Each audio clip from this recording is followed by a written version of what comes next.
Terima kasih Anda masih bersama kami. Untuk Anda yang baru saja bergabung, kami akan sajikan kembali 3 berita utama hari ini. Banjir di Desa Makmur, Kecamatan Palolo mengakibatkan lumpuhnya Jalan Trans Palu dan Sigi.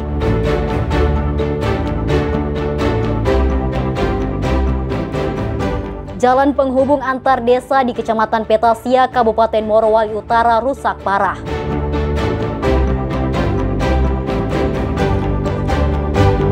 Polda Sulawesi Tengah resmi menggelar Operasi Patuh Tinombala 2025.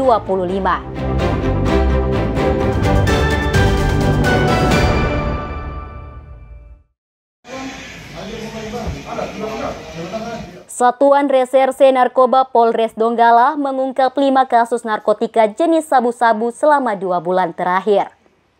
Polisi menangkap 7 pelaku dan menyita puluhan gram sabu-sabu, alat hisap, timbangan digital, serta uang tunai hasil transaksi barang haram tersebut. Pengungkapan kasus narkotika seberat 39 gram ini dilakukan di 5 lokasi berbeda, antara lain di Kecamatan Banawa, Kecamatan Sojol, dan Sojol Utara. Para pelaku memiliki jaringan yang sudah terbangun secara sistematis. Diduga pelaku memiliki jaringan narkoba lintas provinsi.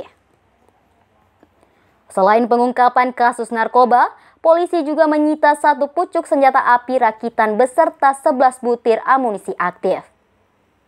Pemilik senjata ilegal tersebut telah ditangkap dan juga terlibat kasus narkoba. 1 pelaku lainnya kini berstatus buron. Banyaknya pengungkapan kasus narkotika di wilayah Donggala menunjukkan terus meningkatnya peredaran barang haram di wilayah tersebut. Pelaku yang tidak hanya laki-laki tapi juga melibatkan kaum perempuan. Kecamatan Sojol, kemudian desa Kabonga Kecil, Kecamatan Banawa. Kemudian untuk bulan Juli TKP-nya di Desa Ogoamas, Kecamatan Sojol Utara, kemudian Desa Siboang, Kecamatan Sojol juga, dan terakhir di Dusun Rano Batu Suya, Kecamatan Sinduwe. Ketujuh tersangka kini ditahan dan menjalani proses hukum di Mapolres Donggala. Atas perbuatan mereka, polisi menerapkan Undang-Undang 35 tahun 2009 tentang narkotika dengan ancaman paling lama 5 tahun penjara dan denda hingga 10 miliar rupiah. Syamsuddin Tobone melaporkan dari Donggala.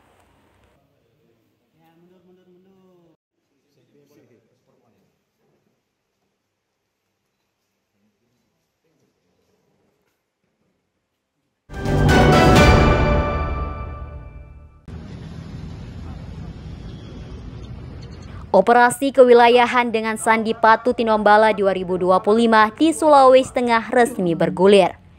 Operasi lalu lintas berlangsung selama 14 hari dari tanggal 14 hingga 27 Juli 2025. Apel gelar pasukan di Mapolda Sulteng Senin pagi menandai dibukanya Operasi Patuh Tinombala secara serentak.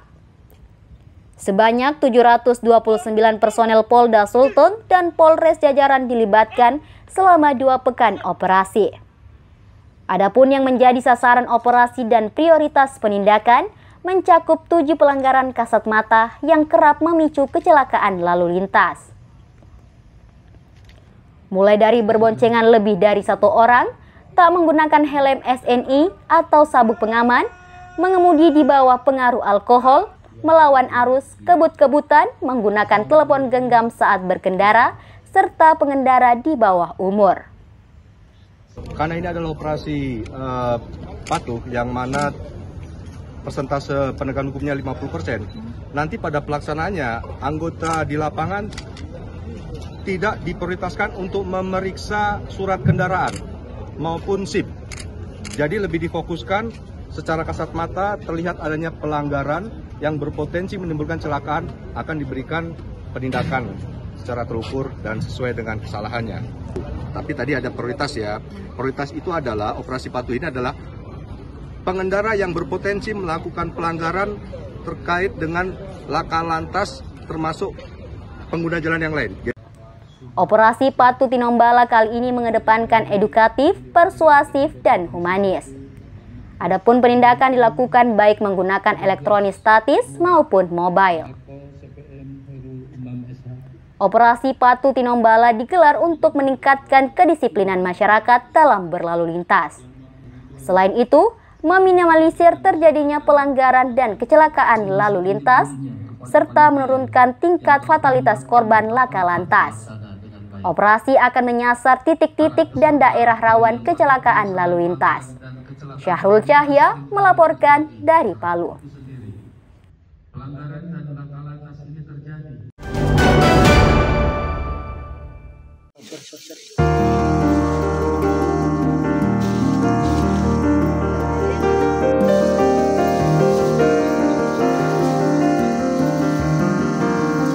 Warga Lembah Lore, Kabupaten Poso dulu dikenal memiliki banyak kerajinan tradisional. Salah satunya kerajinan tikar dari anyaman bambu. Sayangnya kerajinan ini semakin langka dan yang menggelutinya tersisa beberapa orang. Usaha tradisional ini tergerus oleh tikar pabrikan. Sejumlah warga Desa Bariri, Kecamatan Lore Tengah masih setia menggeluti usaha kerajinan tikar. Usaha itu mereka lakoni sudah puluhan tahun dan turun-temurun bersama keluarga. Selain keluarganya, juga masih ada beberapa warga yang membantunya. Di tangan Wilona mampu merubah kulit bambu menjadi tikar. Proses pembuatannya memakan waktu hingga 1 minggu. Selembar tikar dihargai Rp100.000. Hasil usahanya dipasarkan di wilayah Lore Utara. Pendapatan usaha itulah yang selama ini digunakan untuk menopang ekonomi keluarganya. Dari biasa satu harinya ada 5 lembar, bisa 3 lembar. Untuk pembuatannya sendiri ini berapa lama satu lembar ini? Dia butuh proses nih, jadi dia lama banget. Dikasih kering dulu, baru dikasih seperti ini sudah. Terus 1 minggu. Meski tersisa beberapa orang, namun mereka bangga bisa menjaga kearifan lokal suku Lore tersebut. Mereka berusaha mewariskan ilmunya tersebut kepada anak cucunya agar usaha tradisional itu tetap lestari. Sembari berharap kepada pemerintah daerah agar akses jalan diperbaiki untuk membantu pemasaran hasil kerajinan tersebut ke daerah lain.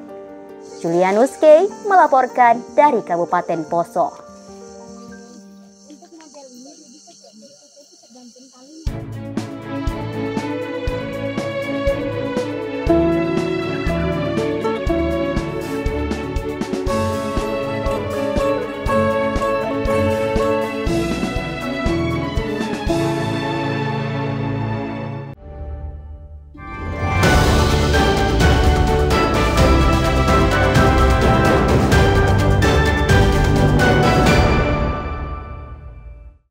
Informasi tadi mengakhiri kebersamaan kita di Berita Sulteng hari ini.